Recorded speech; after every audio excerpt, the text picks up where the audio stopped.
Welcome back to Ammu and me. So finally ഞങ്ങൾ പോകുന്ന ദിവസമായിട്ടോ ഇന്ന്. എങ്ങോട്ടാണ് പോണേന്നുള്ളത് ഇപ്പോൾ കമ്പനിയിൽ കണ്ടപ്പോൾ നിങ്ങൾക്ക് മനസ്സിലായിട്ടുണ്ടാവും. അപ്പോൾ ഇപ്പോൾ സമയം ഏകദേശം 9:10 ഞങ്ങൾക്ക് 9:30-ക്കാണ് ബസ്. അപ്പോൾ ഊബർ വെയിറ്റ് ചെയ്തിരിക്കുകയാണ്. ഇപ്പോൾ തന്നെ പോകും. ദേ പാക്കിംഗ് ഒക്കെ കഴിഞ്ഞു. നമ്മുടെ ബാഗ്സൊക്കെ ഓൾ സെറ്റ് ബാഗ്സൊക്കെ ഇതൊക്കെ എടുക്കുക, പോവുക. That's all. അതേ വീടൊക്കെ പൂട്ടി നമ്മൾ ഇറങ്ങാൻ പോവുകയാണ്. അല്ലെങ്കിൽ ബസ് മിസ്സാവും. 9:30 ആകുമ്പോഴേക്കും നമുക്ക് പാലാരിവട്ടത്തു നിന്നാണ് ബസ്. അപ്പോൾ വേഗം പോട്ടെ. ബൈ. എന്തൊക്കെ നമ്മൾ പ്ലാനാക്കി എന്ന് പറഞ്ഞു കഴിഞ്ഞാലും ഇറങ്ങാൻ നേരത്തെ ഒരു ടെൻഷനാണ് കേട്ടോ. ഗ്യാസ് ഓഫ് ചെയ്തായിരുന്നോ, ലൈറ്റ് ഓഫ് ചെയ്തായിരുന്നോ, എവിടെയെങ്കിലും തുറന്നിട്ടിട്ടുണ്ടോ, അങ്ങനെ എനിക്ക് എപ്പോഴും ഇറങ്ങുമ്പോൾ ഒരു സ്ട്രെസ്സാണ്. അമ്മ നേരത്തെ താഴേക്ക് പോയി. ഓട്ടോ വന്നിട്ടുണ്ട്. അപ്പം അമ്മ താഴത്തോട്ട് പോയി. ഞാൻ പൂട്ടിയിട്ട് വരാമെന്ന് പറഞ്ഞു.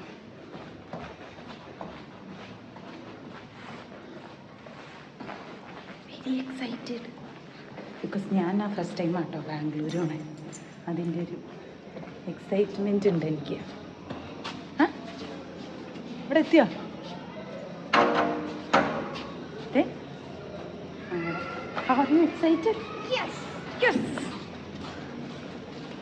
അങ്ങനെ ലഗേജൊക്കെ ഓട്ടോയിൽ കയറ്റിയിട്ട് നമ്മൾ ഫൈനലി ഇതേ പോയിക്കൊണ്ടിരിക്കുകയാണ് കേട്ടോ. അത്യാവശ്യം കുറച്ച് ലഗേജ് ഉണ്ടായിരുന്നത് കൊണ്ട് തന്നെ കുറച്ചൊക്കെ സീറ്റിലാണ് വെച്ചത്. അതുകൊണ്ട് അമ്മൂസ് എൻ്റെ മടിയിലിരുന്ന് അങ്ങനെ നമ്മൾ അഡ്ജസ്റ്റ് ചെയ്താണ് പോയത്. പിന്നെ ദേ നമ്മൾ ബസ് എടുക്കുന്ന സ്ഥലത്ത് എത്തിയിട്ടോ, പാലാരിവട്ടം. നമ്മൾ ലേറ്റ് ആവും എന്നൊക്കെയാണ് ഞാൻ വിചാരിച്ചതെങ്കിലും ആക്ച്വലി നമ്മൾ ഓൺ ടൈമാണ് എത്തിയത്. പക്ഷെ നമ്മളവിടെ എത്തിയിട്ട് പിന്നെ കുറച്ച് നേരം ഒരു കട്ട പോസ്റ്റായിരുന്നു. കാരണം എവിടേക്കോ ബ്ലോക്ക് ഉള്ളതുകൊണ്ട് ബസ് വരാൻ കുറച്ച് ലേറ്റായി. പക്ഷെ ഒത്തിരി ലേറ്റ് ആയില്ല കേട്ടോ. ഒത്തിരി നേരം കഴിഞ്ഞപ്പോഴേക്കും ദേ വരുന്നു നമ്മുടെ ബസ്. പിന്നെ ഞാൻ പോയി നമ്മുടെ സീറ്റൊക്കെ ഒന്ന് കൺഫേം ആക്കി ലഗേജൊക്കെ എടുത്തു വെച്ചപ്പോഴേക്കും അമ്മൂസ് ദേ പയ്യെ ബസ്സിലേക്ക് കയറുകയാണ്.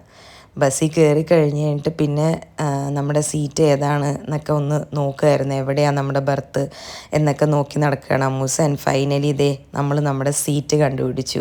അതാണ് നമ്മുടെ സീറ്റ്. ഇത് 2+1 ബസ്സാണ്. അപ്പം നമ്മൾ ആ 2 എന്നുള്ള ആ സ്ലോട്ടാണ് ബുക്ക് ചെയ്തത്. കയറിയ ഉടനെ അവർ ദേ ഇതുപോലെ ഒരു കാർഡും ഒരു കുപ്പി വെള്ളവും കാർഡും ഒക്കെ തന്നിരുന്നു കേട്ടോ.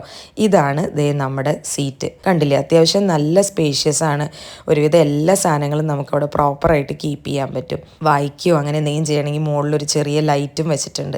ദേ എന്തായിരുന്നു ആ കാർഡെന്ന് നമുക്കൊന്ന് തുറന്നു നോക്കിയാലോ. നമ്മൾ പോകുന്നത് ക്രിസ്മസിൻ്റെ തലേ ദിവസമാണ് കേട്ടോ, 24-ാം തീയതി. അപ്പോൾ അതുകൊണ്ട് തന്നെ അവരൊരു ക്രിസ്മസ് കാർഡ് തന്നിട്ടുണ്ടായിരുന്നു, കൂടെ ഒരു ചെറിയ സ്നാക്സ് കിറ്റും. അപ്പം നമ്മളങ്ങനെ ബസ്സിൽ കയറി കേട്ടോ.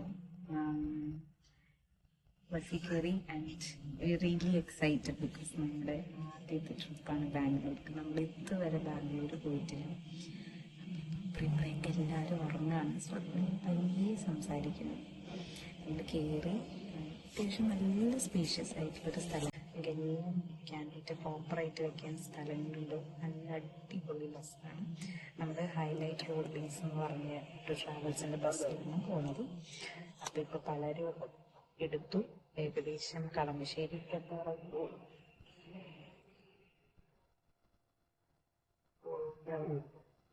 അപ്പോളോൻ്റെ അവിടെ എത്തി. പയ്യെ കിടക്കാമെന്ന് വിചാരിച്ചു. അങ്ങനെ ഞങ്ങളുടെ ട്രിപ്പ് സ്കെറ്റിംഗ് ഓൺ. അപ്പോൾ ഇനി ഞങ്ങൾ ബാംഗ്ലൂർ എത്തുന്ന സമയം കൊണ്ട് നിങ്ങൾ പോയിട്ട് നമ്മുടെ പ്രിപ്പറേഷൻസ് വീഡിയോസൊക്കെ ഒന്ന് കണ്ടിട്ട് വരും. നമ്മൾ എന്തൊക്കെ ചെയ്തു, ട്രിപ്പ് പോകാനായിട്ട് എങ്ങനെയായിരുന്നു ഇതിൻ്റെ പ്ലാനിങ് എല്ലാം ഒന്ന് കണ്ടിട്ട് വരുമ്പോഴേക്കും നമ്മൾ നാളെ രാവിലെ ബാംഗ്ലൂർ എത്തും അല്ലേ.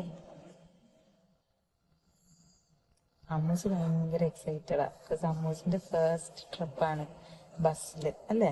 അമ്മു ഇങ്ങനെ സ്ലീപ്പർ ബസ്സിൽ പോയിട്ടില്ലല്ലോ.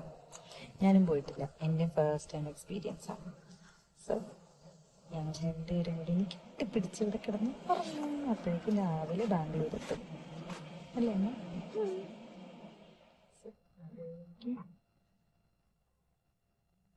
അതുവരേക്കും ബൈ. ഇങ്ങനെയാണ് കേട്ടോ നമ്മുടെ ട്രിപ്പിൻ്റെ പ്ലാനിങ് സ്റ്റാർട്ടായത്. ആദ്യം തന്നെ എൻ്റെ എത്ര ലീവ്സ് ഉണ്ടെന്നും അമ്മൂൻ്റെ ക്രിസ്മസ് വെക്കേഷൻ്റെ ലീവും എല്ലാം കൂടെ കണക്കിലെടുത്ത് നമുക്ക് എത്ര ദിവസം കിട്ടും നോക്കി. അതിന് ശേഷം നമ്മുടെ ബഡ്ജറ്റിൽ പോകാൻ പറ്റിയ സ്ഥലങ്ങളൊക്കെ നോക്കി. ആ സ്ഥലങ്ങളിൽ മെയിനായിട്ട് കാണേണ്ട സ്ഥലങ്ങൾ ഒക്കെ ഇങ്ങനെ ഐറ്റിനറി പോലെ നമ്മൾ ചെറുതായിട്ടൊന്ന് പ്രിപ്പയർ ചെയ്തു. നമ്മൾ സ്വന്തമായിട്ട് പോകുമ്പോൾ കുറച്ചൊരു പ്ലാനിങ് ഒക്കെ വെച്ച് പോകുന്നതാണ് എപ്പോഴും നല്ലതെന്ന് എനിക്ക് തോന്നിയിട്ടുണ്ട്. അപ്പോൾ നമുക്കൊരു ഐഡിയ ഉണ്ടാവും, നമ്മളിങ്ങനെ സ്റ്റക്കായി പോവില്ല. അതിൻ്റെ കൂടെ തന്നെ ഓരോ സ്ഥലത്തും നമ്മുടെ സ്റ്റേയും കൂടെ നമ്മൾ നേരത്തെ വിളിച്ച് ബുക്ക് ചെയ്തിട്ടുണ്ടായിരുന്നു കേട്ടോ. ഇത് ഏകദേശം പോകുന്നതിന് ഒരു 2 ആഴ്ച മുന്നേ നമ്മുടെ ഒരു ഹെയർ കെയറും സ്കിൻ കെയറും ഒക്കെ ഡീറ്റെയിൽഡ് ആയിട്ട് ചെയ്തിട്ടുണ്ടായിരുന്നു. കുറച്ച് ലാസ്റ്റ് മിനിറ്റ് പർച്ചേസുകൾ ഉണ്ടായിരുന്നു. നമ്മുടെ ഹാമൂസിൻ്റെ കാര്യത്തിൽ അറേഞ്ച്മെൻറ്റ് ഉണ്ടാക്കി ആൻഡ് നമ്മൾ ബാഗ് പാക്ക് ചെയ്ത് സെറ്റായി കേട്ടോ. ആ കാണിച്ചതെല്ലാം ഞാൻ ഇതിനു മുന്നേ ഡീറ്റെയിൽഡ് ആയിട്ടുള്ള വീഡിയോസ് അപ്ലോഡ് ചെയ്തിട്ടുണ്ട്. കാണാൻ താല്പര്യമുള്ളവരാണെങ്കിൽ ഒന്ന് കയറി ഒന്ന് ചെക്കൗട്ട് ചെയ്ത് നോക്കിക്കോളൂ കേട്ടോ. അപ്പോൾ ഇതൊക്കെ ആയപ്പോഴേക്കും നേരം വരാന്ന് വെളുത്തു തുടങ്ങി. നമ്മൾ പയ്യെ ബാംഗ്ലൂർ എത്താറായി. ഈ ക്ലിപ്സ് എല്ലാം എടുത്തത് നമ്മുടെ അമ്മൂസാണ് കേട്ടോ. കാരണം ഞാൻ നല്ല ഉറക്കമായിരുന്നു. അവൾക്ക് ട്രിപ്പിൻ്റെ എക്സൈറ്റ്മെൻറ്റ് കൂടിയിട്ട് ഉറക്കം കൂടി ഉണ്ടായിരുന്നില്ല. രാവിലെ 5 മണിക്ക് തന്നെ എണീറ്റിരുന്ന് കർട്ടന് നീക്കി പുറത്തോട്ട് നോക്കി കാഴ്ചകൾ കണ്ട് ഇരിക്കലായിരുന്നു അവളുടെ പണി. ഞാൻ കാണുന്നുണ്ടായിരുന്നു ഇവളത്തൊക്കെ ചെയ്യുന്നത്, പക്ഷേ എനിക്ക് നല്ല ഉറക്കം വരുന്നുണ്ടായിരുന്നു. കാരണം തലേ 2 ദിവസമൊക്കെ ഒട്ടും ഉറങ്ങിയിട്ടുണ്ടായിരുന്നില്ല. കാരണം ഞാൻ അത്യാവശ്യം നല്ലോണം ഉറങ്ങി. എന്തായാലും അവൾ ഈ വീഡിയോസൊക്കെ എടുത്തു വെച്ചത് നമുക്ക് ഉപകാരമായി. എനിക്ക് നിങ്ങൾക്ക് കാണിച്ചു തരാൻ പറ്റിയല്ലോ. അങ്ങനെ കൂട്ടത്തിൽ അവൾ ഞാൻ ഉറങ്ങുന്ന വീഡിയോയും എടുത്തിട്ടുണ്ടായിരുന്നു. എന്നെ കാണിച്ചു തരാനാണെന്നാണ് പറഞ്ഞത്. അമ്മ നല്ല ഉറക്കമായിരുന്നു, ഞാൻ മാത്രമാണ് എണീറ്റിരുന്ന് കാഴ്ചകൾ കണ്ടതെന്ന്. അങ്ങനെ അമ്മു ഒറ്റയ്ക്ക് ഇരുന്ന് ഒരു ചെറിയ സൺറൈസൊക്കെ കണ്ടു എന്നാണ് പറഞ്ഞത്. അപ്പോൾ ഇങ്ങനെയാണ് നമ്മൾ ബാംഗ്ലൂർ എത്തിയത്. ഇനി വീഡിയോകൾ ഞാൻ വഴിയെ അപ്ലോഡ് ചെയ്യാം. കാണാൻ താല്പര്യമുള്ളവർ ഒന്ന് കയറി കാണുക, ഒന്ന് ഷെയർ ചെയ്ത് സബ്സ്ക്രൈബ് ചെയ്ത് നമ്മളെ സപ്പോർട്ട് ചെയ്യുക. ഇനി അടുത്ത വീഡിയോ ആയിട്ട് കാണുന്നവരേക്കും ബൈ.